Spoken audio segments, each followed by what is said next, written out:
Emelie, Toy Story 4 and The Dig, coming up next on the blog rundown. And we'll kick off the show, John, with a review coming in from Stephen Wilkins. It is, of course, Emelie from 2015, and this film was directed by McLaughlin and stars the likes of Sarah Bulger, Carly Adams and Alicia Ali.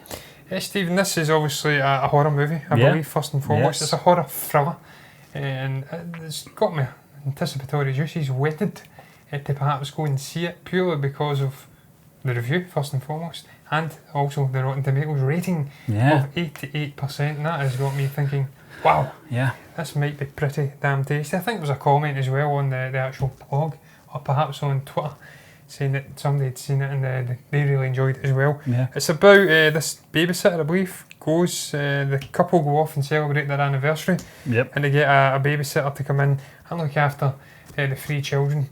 And she obviously reveals herself initially to be this sweet and innocent sort of just regular person looking after the kids, but then the mask starts to slip and she's unveiled to be a rather nefarious and evil character. Stephen, I'm intrigued by it. I really enjoyed the review from Stephen, first and foremost. He does say that it's just a regular old identity thriller. He's not saying it's incredible, it's not blowing him away. He gave it a B, but he enjoyed it, and I like the look of it. First poster alone. Exactly, John, and he does say it's not a must see, but it is good viewing. It's not wasted time. I think that's what Stephen's trying to say. I went, I dug a little deeper to see other people's responses to this movie, because I did see that rating on Rotten Tomatoes, John. I was intrigued to see why it had such a high rating. A lot of people say it's quite slow burn for probably the first 2 acts out of 3. The third act, unfortunately, apparently does let it down. It's okay when you've got the likes of a director like Ari Aster, who's famed. That's his thing, where it's a slow burn build up to that climatic third act. Where he gets to let the audience into this world, get to know these characters and their surroundings and where they're going, where the plot's going and stuff like that. And then the payoff is always the third act with him. Sadly for the director, Michael, the third act is kind of disappointing. It doesn't really satisfy the viewers who've reviewed this film, but it still intrigues me because it's getting such a high rating on Rotten Tomatoes, John. Yeah, what Stephen actually does say in the review, Stephen, is that obviously, I'm saying Stephen so much here, it's actually starting to screw with me a little bit. It's getting all inception. But what he does say is that because it's primarily young kids who are playing the sort of a protagonist against this babysitting antagonist, that they utilise the emotions of being terrified children very, very well, and they, in a sense, he looks like Paul McCartney. They essentially carry the movie along because you believe and you become sucked into the performances. So that's something that's very important for a thriller, where you've got this nefarious nanny essentially wreaking utter chaos. What did disturb me a little bit was what Stephen says about the nanny forcing them to kill a beloved family pet. That's very dark. I'd be very intrigued to see what the rating is for this movie. It's saying it's not got a rating, so that's slightly concerning. Perhaps it has and they just can't be arsed finding it on Rotten Tomatoes. But you look at the other also reviews on there, they say similar things. A familiarly premised but stringently executed home invasion chiller that really goes for the straight up scale. When a more insidious one will do. The result was reasonably satisfying, but the direction shifts from tensile to muddy to the run up to the finale. So that's kind of what you said, Stephen. Slightly disappointing third act. It's all Ari Aster, it's very slow burn, enveloping you in the world, slowly drip feeding what's going on, the intentions of this babysitter, but then they seem to drop the ball in the final act, and that's concerning for a thriller movie where usually the payoff is in the final act. It keeps you riveted and you're digging your fingernails into the seat watching it, and then you get the payoff at the end of a movie. If it's not got that payoff, then that perhaps will put me off going to see it. I'm going to completely contradict what I said at the start of the show. Perhaps I won't watch it now. Well, I don't know, John. I think if you're expecting that kind of performance in the third act, I don't think, if you know it won't disappoint, it might leave you unsatisfied, but it certainly intrigues me enough to I think this is more for people like yourself though, Stephen, who have kids who perhaps sort of poke into their anxieties of leaving children with strangers and whatnot. Maybe be a movie that hit home more to them. I don't have any kids, never going to leave them with a babysitter. You do have a family pet. I've got a family. I've got a dog, but he doesn't get left with strangers either because I'm very particular about who I leave my dog with. Don't leave her with Emelie. But we'll move on, John, to our next review. That was a great review, Stephen. It was. We'll move on to the review from the movie couple, and it's Toy Story 4 from this year, John. This is obviously directed by Josh Cooley and voice stars the likes of Tom Hanks, Tim Allen and Annie Potts returning obviously as Bo Peep. What's your experience? Before we get into the review, John, Toy Story 4, we talked about briefly on the on box office the other day. I felt it was a film that wasn't necessarily had to be made. No. I think we could have lived with the the 3 parts that we were used to, but I don't think it was an incredible waste of time going to see this film. I thought it was enjoyable enough. I don't think it was personally as good as the other 3 films, but it was still nevertheless not a waste of my time going and seeing this film. No, I thoroughly share your sentiment, Steve, and I thought it was okay. I thought it was absolutely fine. I thought the story was intriguing enough, quite fast paced in the middle part when he bumps into Bo Peep and her motley gang of forgotten or lost toys. But I felt that it was slightly lacking in the end. I think Jerry and Elizabeth don't quite agree with me. They really did enjoy it. Yeah, they did. The vast majority of people going to see this movie share those sentiments.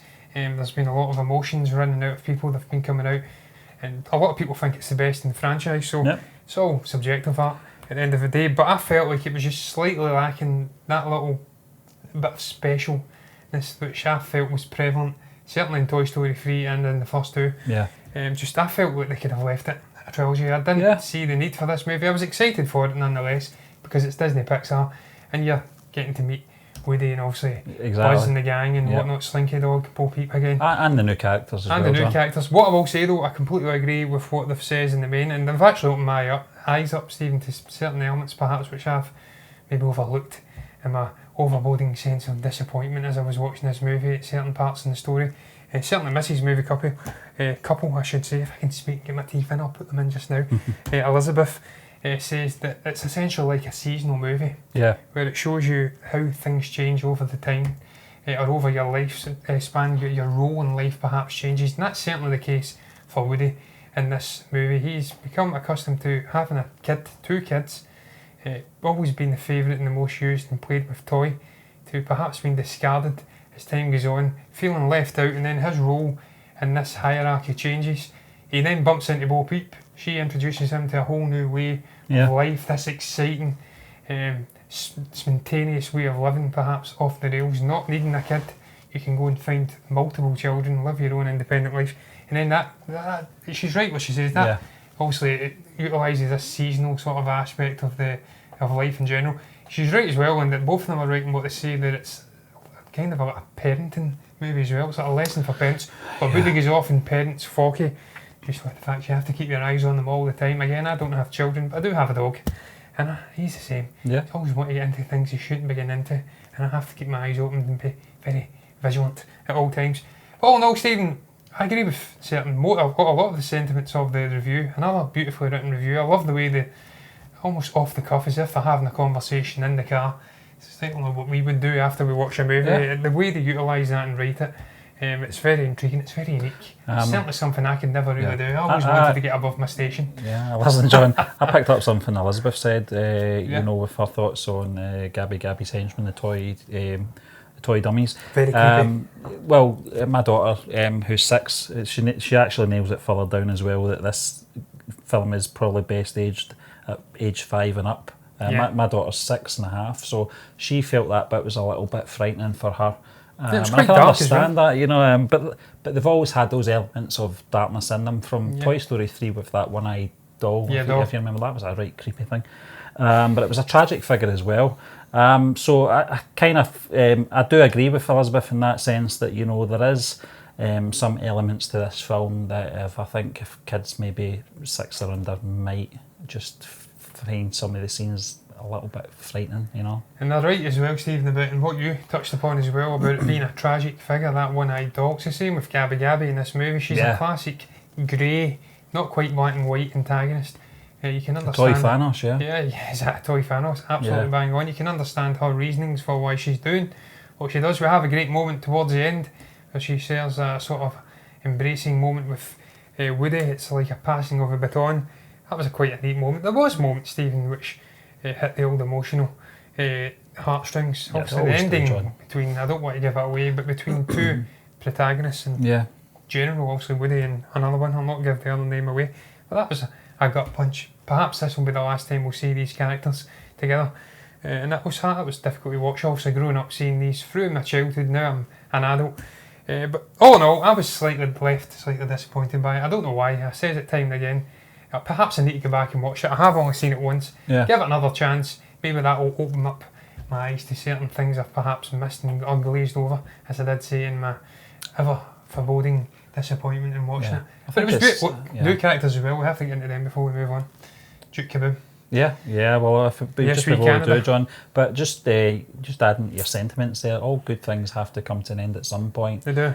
So I was quite satisfied with part 3 being the sort of definitive ending for these characters, but we got that extra film. That's the way to look at it. Let's count our blessings. But we'll go into the new characters, John. We'll talk about Duke Kaboom. Yes. Obviously, as Jerry describes as a Canadian Evel Knievel. That's certainly what I got from the first sighting of this character. When well, I actually think he did make an appearance in the Incredibles movie. Did they not? As a toy? I can't remember. He did. Yeah, he was in the crib. I never picked up on that. But when we did see the trailer, that was the first thing I noticed, and it was one of the things with the Evel Knievel toy as well. You know, when you saw the advert, it did all these crazy things, these exciting things, and when you actually did get the toy, it didn't live up to those expectations. So I knew where they were coming from. I knew exactly it was based on the Evel Knievel toy. Yeah, Stephen, that's also one of the main things powering the Duke Kaboom character through this story. This ever sense of not living up to expectations and fulfilling his kids' happiness. Yeah. And then also you get that great moment towards the end of the movie where he finally does something spectacular which you would have seen in the commercials, and then that gives him a great rewarding end to his arc. Forky as well, I really enjoyed Forky in the movie, I have to say. Tony Hale delivered a fantastic performance. I've seen Tom Hanks, or Tam as I was calling him before this show. Big Tam, Yeah, Big Tam. Speaking about Tony Hale's performance, how it was a beautiful and really energetic performance, and he really does bring that character to life. I liked the antics of Forky, certainly the little montage of him desperately trying to get away all the time. Those two characters from the bunny and the from the trailer. I can't remember. Bunny and Ducky. Yeah, Key and Peele comedy duo. Yeah, they were very good as well. The new introductory characters were very cool. They did it well with the trailers though. You know those little TV spots where the Ring of Roses thing. Yeah. So you know they were planting the seeds very early on before the film's release. All in all though, Stephen, I'm never going to say no to a Disney Pixar movie, as Jerry does say beautifully.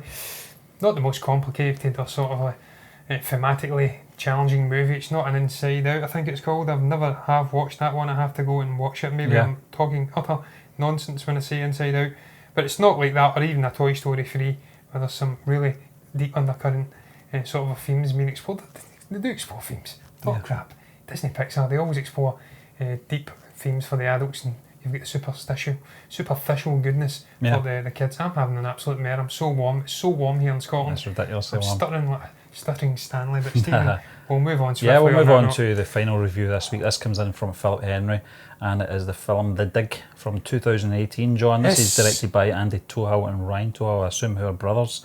And this film stars the likes of Mo Dunford, Lorcan Cranach, Emelie Taffy and Frances McGee. Yes, Stephen, I think Mo Dunford is in the Vikings TV show. I believe Philip does mention that. Yes. I watched the first couple of episodes, could never get into it, so I did step away. I don't know if I've even seen Mo Dunford in it in the initial couple of episodes. I've never seen it, John, so I'm not sure what it is. He's the top villain in the movie. Yeah. I have to say, I'm really intrigued by this movie, first and foremost. I really like the notion of this guy coming back, just being haunted by grief, being accused of killing do you know what it reminded me, John, just before we move on? Yes. Not in regards to plot, but just reading that, it gave me the same feeling as Dead Man's Shoes, Yeah. You know, this coming back. Yeah, coming back and facing your demons. You know, he came back from the army, but this guy's coming back from, I think, serving time.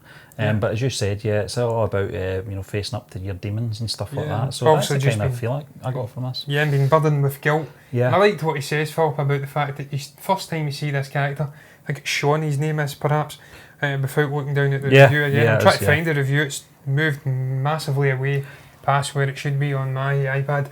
But just the fact that the first time you see the Sean character, he's digging. Well, Mo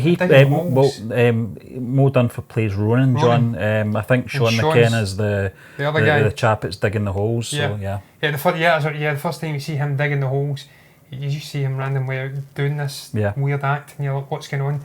And it slowly unveils the reason behind it. Obviously, he's trying to find this body of this girl he's been accused of killing. It's been haunting him. It sounds like a very deep, thought-provoking movie. I'm really intrigued by it. I think the fact that, you know, this character, Ronan, he's not sure whether or not he committed the crime or not. Yeah. I think he was drunk or something that night and he can't remember what happened. That's haunting. That again, you know, and there's no closure for the victims' families. No. There's no closure for him either, because up to that point, we don't know if he's guilty or not. We don't know how, you know, if this guy's a good guy or a bad guy and he's just been in the wrong place at the wrong time. Obviously surmising this because we've not seen the film, but I'm very intrigued with it, John. I like that kind of premise where you're kind of going along on the ride, you know, with the story as it unfolds. You're not really sure how to feel about this character. Very much like that Kevin Bacon one. Can't remember the name of it. The Woodsman. You know, where you just don't know. Your emotions are all over the place with it. Very much the same as a film that was called, I can't remember what it was called, but it was very similar to The Woodsman, and it was the same kind of premise where you're going along and you're not really sure where the story is going to take you, and you're kind of sympathising for this character, and then you're feeling guilty about this character, you know, and you really just want to get to the, you know, where the story ends. And this is a film that intrigues me. I know that it's obviously a low budget Northern Irish film, so it's going to be very hard to come by. But well, he does say that it's just been acquired. I think he says it's just been acquired by a US distributor. Well, so that's great. You know, perhaps we'll get a limited release over there. I don't know bigger about distribution, but it's apparently going to be hitting streaming VOD, video on demand platforms. So I will definitely be getting my hands on this. It seems like the perfect movie for me. I like to be challenged even at times watching movies, make you feel quite uncomfortable. There was a great one we spoke about in a previous blog rundown, which completely eludes me at the moment, but I recall one Justin, I think, reviewed, A Joaquin Phoenix, and this one, the previous one, was very similar. It was quite unsettling, it got into your skin. I like thought-provoking movies, and just the fact that there's this element of mystery and thriller elements in there as well. As you did say, you're going on this journey with the character. You don't know whether he's killed the young girl or not. It was Mads Mikkelsen in The Hunt. It's a foreign film, John. It was very much similar to The Woodsman, where you're getting that sort of... You're putting the audience in that position of being sympathetic towards the character without knowing where it's going to take you. But I think those are the best stories. Well, Stephen, Land of Mine was another one, a classic one I keep going on about. Foreign language Danish movie, where you're put into the shoes of these young German troops and you don't really know what they've been doing during the actual events of World War II, but they're here to serve for their crimes and clean up all of the mines that have been left in the aftermath of the war. That's a similar thing. You start bonding to these supposed antagonistic or the bad guys characters and bad guy characters, and then you don't really know what they've been getting up to. You connect with them on some level, and then it perhaps slowly reveals that this and that, the other has happened. So it's a very intriguing concept. It's a nice way to get the viewers connected to the characters. But what I liked more than most was the fact that this movie's been shot over a period of 18 days, so it's incredibly short. We've been to see a couple of movies, Stephen, at the Glasgow Film Theatre, the likes of, what the hell was it called again?